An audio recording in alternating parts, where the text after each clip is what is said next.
Hello दोस्तों, मैं ऋषि आनंद आप लोगों का स्वागत करता हूं मेरे ऑफिशियल यूट्यूब चैनल पे जिसका नाम है वैदिक गणित। तो दोस्तों ये quantitative aptitude Varun Sharma solution series 11वीं चल रही है और इस सीरीज में आपको एवरेज का सॉल्यूशन देखने को मिलने वाला है। ये एवरेज का पार्ट 18 है और इस पार्ट में आपको क्वेश्चन नंबर 36 से लेकर क्वेश्चन नंबर 40 तक के सॉल्यूशन देखने को मिलने वाले हैं। मतलब कितने सवाल हो जाएंगे यहाँ पे, मतलब आपको 5 क्वेश्चन के आपको यहाँ पे सॉल्यूशन देखने को मिलेंगे। लेवल 2 है और लेवल 2 के ही क्वेश्चंस यहाँ पे आपको करवाए जाएंगे इस वीडियो में, ठीक है। और ये कौन से बुक के मैं करवा रहा हूँ, क्वांटिटेटिव एप्टीट्यूड बुक है जो कि कैट के लिए बुक है और ये अरुण शर्मा के द्वारा लिखी गई बुक है। इसी बुक का आपको यहाँ पे सॉल्यूशन देखने को मिलने वाला है, ठीक है। तो लेवल 2 है, क्वेश्चन अपने आप में भी बहुत अच्छे अच्छे सवाल है, तो ध्यान से देखने की जरूरत है, ठीक है। तो दोस्तों ये जो बुक है ये आपको कैट के लिए काफ़ी ज़्यादा यूजफुल है, साथ ही साथ जो आपको कोई मैनेजमेंट एंट्रेंस एग्जामिनेशन है उसके लिए भी ये बुक काफ़ी ज़्यादा यूज़फुल है और ये वीडियो भी उनके लिए काफ़ी ज़्यादा यूज़फुल है जो एसएससी सीजीएल का प्रिपरेशन कर रहे हैं, ठीक है, या सीएचएसएल का एग्जामिनेशन हो गया, ठीक है, या फिर सीपीओ का एग्जामिनेशन हो गया, या फिर हो गया आपका बैंक पीओ का एग्जामिनेशन हो गया, ठीक है, बैंक पीओ का, ठीक है, बैंक पीओ क्लर्क का, एसबीआई बैंक पीओ क्लर्क हो गया या फिर आईबीपीएस बैंक पीओ क्लर्क हो गया। अगर इनमें से किसी भी एग्जामिनेशन का अगर आप प्रिपरेशन कर रहे हो तो ये बुक भी उनके लिए काफ़ी ज़्यादा यूज़फुल है, साथ ही साथ ये वीडियो भी उनके लिए काफ़ी ज़्यादा यूज़फुल है, ठीक है। तो दोस्तों जैसा कि मैंने आपको पहले ही बताया कि इसमें 5 क्वेश्चंस का सॉल्यूशन है और अगर आप इस वीडियो का अगर आपको पीडीएफ फॉर्मेट चाहिए होगा तो उसका लिंक आपको नीचे डिस्क्रिप्शन बॉक्स में मिल जाएगा। आप चाहो तो वहाँ से भी डाउनलोड करके अपने फ्यूचर रेफरेंस के लिए रख सकते हो। साथ ही साथ जो मेरा व्हाट्सएप का जो ग्रुप है या फिर जो मेरा टेलीग्राम का ग्रुप है वहाँ पे भी आपको उसका लिंक, पीडीएफ का लिंक या कोई वीडियोस का लिंक आपको वहाँ पे मिल जाएगा। और व्हाट्सएप का और टेलीग्राम का जो ग्रुप का लिंक है वो आपको नीचे डिस्क्रिप्शन बॉक्स में उसका लिंक मिल जाएगा, चाहो तो आप मेरे साथ जुड़ सकते हो, ठीक है। तो चलिए दोस्तों लेट नहीं करते हैं, एक एक करके क्वेश्चन लेते हैं और उनका सॉल्यूशन देखते हैं।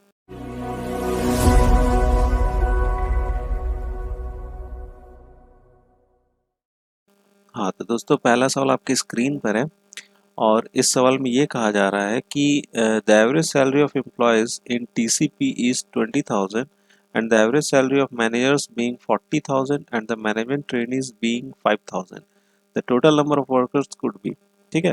देखिए यहाँ पर क्या बोला जा रहा है इस सवाल में कि कोई एक टीसीपी कंपनी है जिसमें अगर हम देखें एवरेज सैलरी जो एम्प्लॉयज की कितनी है 20,000 है, ठीक है, और मैनेजर्स की कितनी है 40,000 है। एवरेज सैलरी पर बात हो रही है, ठीक है, और मैनेजमेंट ट्रेनीज की भी जो कितनी है वो कितनी है 5,000 है एवरेज सैलरी, ठीक है। तो टोटल नंबर ऑफ वर्कर्स कितने होंगे ये चीज़ हमसे यहाँ पे पूछा जा रहा है। तो 4 ऑप्शन है हमारे पास। तो देखिए इस सवाल को चाहे तो आप स्ट्रेट फॉरवर्ड ही बना सकते हो, ठीक है, या फिर इसको एलिगेशन से भी सॉल्व कर सकते हो, ठीक है। कैसे चलिए सॉल्व कर सकते हैं। देखिए यहाँ पे एक तो आपको मैनेजमेंट ट्रेनीज है, तो एमटी मैंने उसको लिख लिया, ठीक है, और एक है आपको मैनेजर्स है, ये लिख लिया हमने मैनेजर्स, ठीक है, मैनेजर्स हो गए, ठीक है। मैनेजमेंट ट्रेनीज का जो है, मैनेजमेंट ट्रेनीज का जो एवरेज बोला जा रहा है वो कितना बोला जा रहा है 5,000 बोला जा रहा है, ठीक है, और 40,000 किन की है मैनेजर्स की है, ठीक है। मैनेजर्स की कितनी हुई 40,000 होगी। इन दोनों का मिला के कितना हो रहा है यहाँ पे, इन दोनों का टीसीपी जो टोटल एम्प्लॉयज जो है उनका कितना हो रहा है दोनों का 20,000 हो रहा है, ठीक है। 40,000 20,000 को माइनस करके यहाँ पे लिखेंगे तो कितना लिखेंगे 20,000, ठीक है। 20,000 माइनस 5,000 लिखेंगे तो ये कितना लिखेंगे 15,000, ठीक है। 3 0 यहाँ से कैंसिल आउट हो जाएगा, 5 4 ज़ा 20 हो जाएगा, 5 3 ज़ा 15 हो जाएगा। तो यहाँ पर जो रेशियो आ रहा है मैनेजमेंट ट्रेनी और मैनेजर का, मतलब मैनेजमेंट ट्रेनीज है, number of management trainees and managers, manager का जो रेशियो आ रहा है कितना आ रहा है 4:3 का रेशियो आ रहा है। मतलब क्या अगर इन दोनों को जोड़ते तो कितना आ रहा है 7। अब देखिए इन 4 ऑप्शन में से 7 से डिविजिबल कौन सा है, तो 300 भी नहीं है, 500 भी नहीं है और 100 भी नहीं है। तो हमारे पास कौन सा है, एक सिर्फ एक मात्र कौन सा है 350 ही है। तो हमारे कितने टोटल नंबर ऑफ वर्कर्स हो जाएंगे यहाँ पे 350 are the total number of employees और वर्कर बोल लीजिए किसमें टीसीपी कंपनीज में, ठीक है। क्लियर है बात यहाँ तक, समझ गए इस सवाल को भी। चलिए बढ़ते हैं अपना अगला सवाल भी देख लेते हैं। हाँ तो दोस्तों यहाँ पर 37 क्वेश्चन नंबर से लेके 40 तक के जो सवाल है ना वो सिर्फ इसी के अंदर है। उनका आपको दे रखा गया है, डिस्क्रिप्शन दे रखा गया है, डायरेक्शन दे रखा गया है, तो उसी से रिलेटेड हमारे पास यहाँ पे जो 4 सवाल है इसी में इंक्लूडेड है, ठीक है। देखिए यहाँ पर क्या बोला, read the following and answer the question that follows, ठीक है। During the final match ICC champions trophy 2000 India playing against Australia scored in the following manner. ठीक है, देखिए यहाँ पर क्या आईसीसी चैंपियनशिप हो रहा है 2000 का, जहाँ पे इंडिया और ऑस्ट्रेलिया खेल रहे हैं। उन्होंने कुछ रन कुछ इस प्रकार से बने। पार्टनरशिप जो जब फर्स्ट विकेट जाने वाला तब तक पार्टनरशिप में कितना रन बन चुका था, 62 रन। और सेकंड विकेट जब गिरा तो 48 रन बनाए, सेकंड विकेट की जो साझेदारी हुई थी। ठीक है, थर्ड विकेट की जो साझेदारी हुई थी उसमें 32 रन बने। और चौथे विकेट की पार्टनरशिप में 62, फिर आपको कितना पांचवें में 26 और सिक्स्थ में कितना आपको 13। ठीक है, अब हमसे क्या बोला जा रहा है, find the average number scored by the first 4 batsman. पहले 4 बैट्समैन का एवरेज स्कोर बताना। देखिए इंडिविजुअल यहाँ पे हमें नहीं दे रखा गया कि पहला बैट्समैन इतना बना रहा, दूसरा बैट्समैन इतने रन मारे, तीसरे बैट्समैन इतने मारे और चौथे बैट्समैन इतने मारे। जब तक वो सब नहीं, यहाँ तो विकेट बताया जा रहा है कि जब पहला विकेट गिरा, पहले विकेट की साझेदारी में कितना हुआ आपका 62 और दूसरे विकेट की साझेदारी में 48।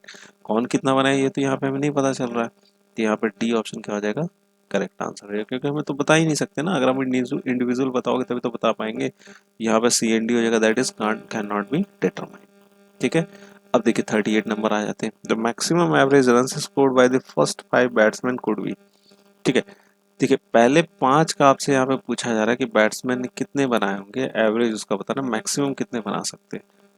तो देखो अगर मैं बोलूँ कि अगर यहाँ पर 6 विकेट की साझेदारी है, ठीक है, लेकिन यहाँ पर कुछ वैसा बताया नहीं गया कौन कितना बना रहा है, तो हम एक काम कर सकते हैं कि यहाँ पर बोल देते हैं कि ये जो 6 विकेट की साझेदारी में कितने आपको 5 लोगों ने रन बनाए। कितने लोगों ने, 5 लोगों ने बनाए।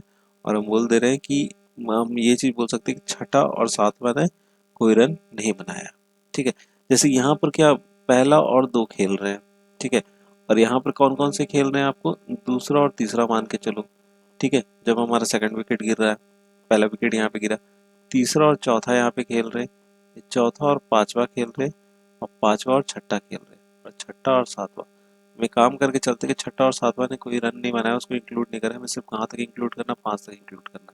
तो वहाँ पे कौन कौन से रन हो सकते हैं, तो ये 38 में क्या निकाला हमने, उसका एवरेज निकाला, कौन कौन से हो सकते हैं, एक तो 62 हो जाएगा, 48 हो जाएगा, फिर 32 हो जाएगा, फिर से 62 हो जाएगा, फिर 26 हो जाएगा, फिर कितना हो जाएगा 13। और इन सबको इंक्लूड करने में कितना आ जाएगा, 1 2 3 4 5, 5 का एवरेज निकालना है। सबको इंक्लूड कर दिए, ये हो गया आपका 243 डिवाइडेड बाय, ये हो जाएगा 46 पॉइंट, सॉरी 48.6 हो जाएगा। ठीक है, एवरेज रन कितना जो 48.6 हो जाएगा। क्लियर है बात यहाँ तक, समझ गए इस सवाल को भी। ठीक है, अब चलिए आ जाते हैं अगला वाला सवाल देख लेते हैं। अगले सवाल में क्या बोल रहा है, the minimum average runs scored by the last 5 batsman to get out could be. ठीक है, देखो लास्ट 5 बैट्समैन का बोला जा रहा है कि मिनिमम कितना हो सकता है। तो अगर हम बोलते हैं कि लास्ट 5, यहाँ पे 6 तक तो दिखा रहा है, 6 विकेट गिरा। अगर हम बोलते हैं लास्ट 5 जो है ना 0 रन बनाए, मिनिमम लेने बोला ना, मिनिमम एवरेज स्कोर्स, अगर हम बोलते हैं लास्ट 5 जो है ना 0 रन बनाए, तो एवरेज भी उनका कितना होना चाहिए, 0 ही होना चाहिए। तो डी ऑप्शन क्या हो जाएगा यहाँ से, करेक्ट हो जाएगा। क्लियर है बात यहाँ तक। ठीक है, अब 40वां देख लेते हैं। अब देखिए 40 नंबर सवाल देख लेते हैं। 40 नंबर सवाल में क्या बोला, if the fifth down batsman gets out for a duck then find the average run scored by the first 6 batsman. फिर वही बात आ जाती है, घूम फिर के 37 वाली बात ही आ जाती है। यहाँ पर क्या बोला जा रहा है कि फिफ्थ डाउन बैट्समैन जो है ना, वो क्या हो गया, डक से आउट हो गया, मतलब 0 पे आउट हो गया। ठीक है, अब क्या बोल रहा था, find the average run scored by the first 6 batsman. पहले 6 बैट्समैन से ने कितने एवरेज रन बनाए वो हमसे पूछा था। तो यार यहाँ तो इंडिविजुअल रन तो दिया ही नहीं रखा है बैट्समैन का, तो हम कहाँ से निकाल सकते हैं, नहीं निकाल सकते ना। तो डी ऑप्शन क्या आ जाएगा यहाँ से, करेक्ट हो जाएगा। क्लियर है बात यहाँ तक, समझ गए होगे इस सवाल को ही। ठीक है, तो ऐसे करके हमारा यहाँ पर 5 क्वेश्चंस खत्म होता है। और जैसे कि मैंने आपको पहले ही बताया कि अगर आपको इस वीडियो का अगर पीडीएफ फॉर्मेट चाहिए होगा तो उसका लिंक नीचे डिस्क्रिप्शन बॉक्स में मिल जाएगा, वहाँ से चाहो तो डाउनलोड करके अपने फ्यूचर रेफरेंस के लिए रख सकते हो। ठीक है, तो दोस्तों आपको वीडियो कैसा लगा प्लीज़ आप मुझे कमेंट बॉक्स में कमेंट करके जरूर बताइएगा। अगर आपको पसंद आया तो यार लाइक करना मत भूलिएगा और अपने दोस्तों से भी शेयर जरूर कीजिएगा। ठीक है, तो एट लास्ट दोस्तों thank you so much for watching video and best of luck for your future.